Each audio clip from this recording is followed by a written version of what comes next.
बिस्मिल्लाहिर्रहमानिर्रहीम। अस्सलाम वालेकुम, मैं हूं सफिया खान। शामिल करते हैं हेडलाइन। लोहे के चने अब जेल की चक्की में पिसेंगे। लाहौर हाई कोर्ट से साद रफीक और सलमान रफीक की दरख्वास्त जमानत खारिज। नैब ने पैरागॉन हाउसिंग स्कैंडल में लीगी रहनुमाओं को गिरफ्तार कर लिया। कारकुनान की नारेबाजी। लीगी रहनुमा कल एहतसाब अदालत में पेश होंगे। रिमांड की इस्तदा की जाएगी। अब्बा जान के बाद बेटे की बारी आ गई। लीगी रहनुमा हमजा शहबाज को बैरून मुल्क जाने से रोक दिया गया। हमजा निजी एयरलाइंस की परवाज से दोहा जा रहे थे।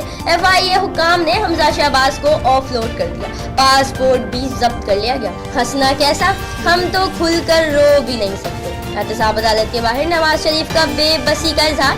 कहा माफी चाहता हूँ, मुख्तसर जवाब दिया ये दिल की आवाज थी। शहबाज शरीफ बोले नैब मेरे खिलाफ कुछ साबित नहीं कर सकता। जिसने माल लूटा उसे हिसाब देना होगा। नवाज शरीफ और जरदारी सियासी इनिंग्स खेल चुके, अब कानून की जंग के सिवा इनके लिए कुछ नहीं। फवाद चौधरी कहते हैं नवाज शरीफ के दादा और परदादा शाहजहां जितनी दौलत रखते थे तो जाती उम्रा की दीवार खुद क्यों नहीं बनाई।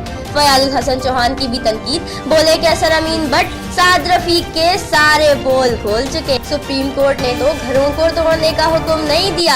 आप खुद तोड़फोड़ कर रहे हैं तो हमारा मसला नहीं। सिंध हुकूमत की नजरसानी दरख्वास्त पर चीफ जस्टिस के रिमार्क्स। एडवोकेट जनरल बोले मेयर साहब तो दुकानों से आगे जा चुके, लोग बेरोजगार हो रहे हैं। चीफ जस्टिस बोले मेयर कराची ने अपना सियासी मुस्तकबिल दांव पर लगा दिया। सुप्रीम कोर्ट ने कराची में 6 मंजिला से ज्यादा इमारतों पर पाबंदी खत्म कर दी।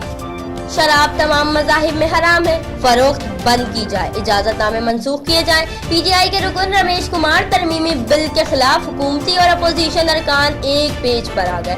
मुत्तहदा मजलिस अमल के सिवा किसी ने बिल की हिमायत नहीं की। फिल वक्त इतना ही। मजीद खबरों और अपडेट्स के लिए विजिट कीजिए हमारी वेबसाइट csnlive.tv। इसके अलावा आप हमें ट्विटर और फेसबुक पर भी ज्वाइन कर सकते हैं। देखते रहिए CSN।